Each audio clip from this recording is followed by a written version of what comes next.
সংস্কারের বিরোধিতায় সরব গণভোটে না ভোটের ডাক, স্বৈরাচারী ব্যবস্থা বহাল রাখতে চান জিএম কাদের।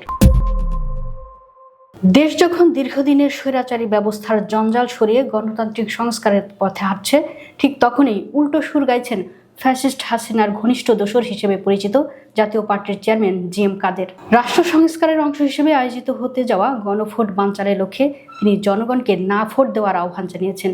একই সঙ্গে ক্ষমতার ভারসাম্য আনার বদলে তিনি প্রধানমন্ত্রীর হাতে একচ্ছ ক্ষমতা বা ব্যক্তি ক্ষমতা রাখার পক্ষেও সাফাই গিয়েছেন। তার এসব মন্তব্যকে স্ববিরোধী ও জন আকাঙ্ক্ষার পরিপন্থী বলে মন্তব্য করেছেন রাজনৈতিক সচেতন মহল। 20 জানুয়ারি মঙ্গলবার রাজধানীর গ্র্যান্ড প্যালেস হোটেলের দলের প্রার্থী ঘোষণার সংবাদ সম্মেলনে জিএম কাদেরের এসব বক্তব্য উপস্থিত সাংবাদিকদের মধ্যেও বিস্ময়ের জন্ম দিয়েছে। সংবাদ সম্মেলনে জিএম কাদের অভিযোগ করেন, সংবিধান লঙ্ঘন করে গণভোট আয়োজন করা হচ্ছে। তিনি জনগণকে এই গণভোটে না ভোট দেওয়ার আহ্বান জানিয়ে বলেন, এটি দেশকে অচল করে দেবে। বিশ্লেষকদের মতে জিএম কাদেরের এই অবস্থান কার্যত দেশের চলমান গণতান্ত্রিক সংস্কার প্রক্রিয়ার সরাসরি বিরোধিতা। গত 1.5 দশকে সংবিধানের যে দোহাই দিয়ে স্বৈরতন্ত্র কায়েম করা হয়েছিল, জিএম কাদের আজ সেই একই সংবিধান লঙ্ঘনের দোহাই দিয়ে সংস্কার আটকাতে চাইছেন। গণভোটের মাধ্যমে জনগণ তাদের মতামত প্রকাশের যে সুযোগ পাচ্ছে, না ভোটের ডাক দিয়ে জাপার চেয়ারম্যান মূলত সেই গণতান্ত্রিক চর্চাকেই প্রশ্নবিদ্ধ করতে চাইছেন। তার মতে গণভোট অবাস্তব এবং এটি দেশকে অস্থিতিশীল করবে, যা আদতে সংস্কার ভীতি বা পরিবর্তন ভীতি হিসেবেই দেখছেন অনেকে। সবচেয়ে বিতর্কিত যে বিষয়টি জিএম কাদের তার বক্তব্যে তুলে ধরেছেন তা হলো প্রধানমন্ত্রীর ক্ষমতা প্রসঙ্গ। তিনি বলেছেন, স্বৈরাচার রোধের নামে যে সংস্কারের প্রস্তাব দেওয়া হয়েছে তাতে প্রধানমন্ত্রীর হাত পা বেঁধে দেওয়া হয়েছে।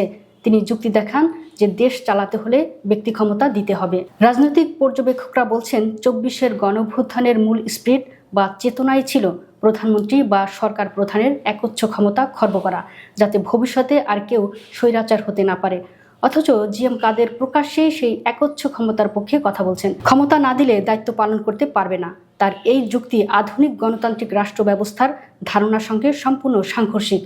এটি প্রমাণ করে যে জাতীয় পার্টি এখনও পুরনো আমলের ক্ষমতা কেন্দ্রিক রাজনৈতিক থেকে বের হতে পারেনি এবং তারা ক্ষমতার ভারসাম্যে বিশ্বাসী নয়। এদিকে জিএম কাদের গণভোট ও সংস্কারের বিরোধিতা করছেন, অন্যদিকে তিনি ত্রয়োদশ জাতীয় সংসদ নির্বাচনে অংশ নিতে 196 আসনে প্রার্থীর নাম ঘোষণা করেছেন। সংবাদ সম্মেলনে দলের মহাসচিব শামীম হায়দার পাটোয়ারি জানান, আরও 2 জন প্রার্থী পেন্ডিং আছেন, অর্থাৎ প্রায় 200 আসনে লড়বে জাপা। অথচ প্রার্থী ঘোষণার মঞ্চেই জিএম কাদের অভিযোগ করেন, তাদের রাজনীতি থেকে দূরে সরানোর চেষ্টা হচ্ছে এবং তারা লেভেল প্লেইং ফিল্ড পাচ্ছেন না।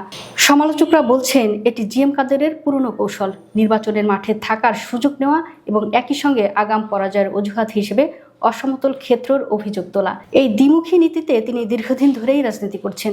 যদি পরিবেশ এতটাই প্রতিকূল হয়, তবে 200 আসনে প্রার্থী দেওয়ার তোড়জোড় কেন, এমন প্রশ্নও উঠছে। বক্তৃতার শেষে তিনি উল্লেখ করেন, নির্বাচনে তাদের দলের 6 জন নারী প্রার্থী রয়েছেন। তবে নারী ক্ষমতা বা নির্বাচনী প্রস্তুতির চেয়ে তার বক্তব্যে সংস্কার বিরোধিতা এবং প্রধানমন্ত্রীর নিরঙ্কুশ ক্ষমতার পক্ষে সাফাই গাওয়ার বিষয়টি বেশি প্রাধান্য পেয়েছে।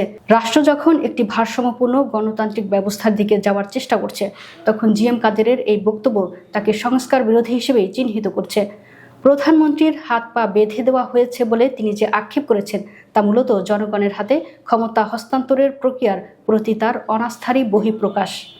রাজনৈতিক বিশ্লেষকরা মনে করছেন, জিএম কাদেরের এই না ভোটের আহ্বান এবং সংস্কার বিরোধী অবস্থান আগামী নির্বাচনে সাধারণ ভোটারদের কাছে জাতীয় পার্টিকে আরও বেশি প্রশ্নবিদ্ধ করবে।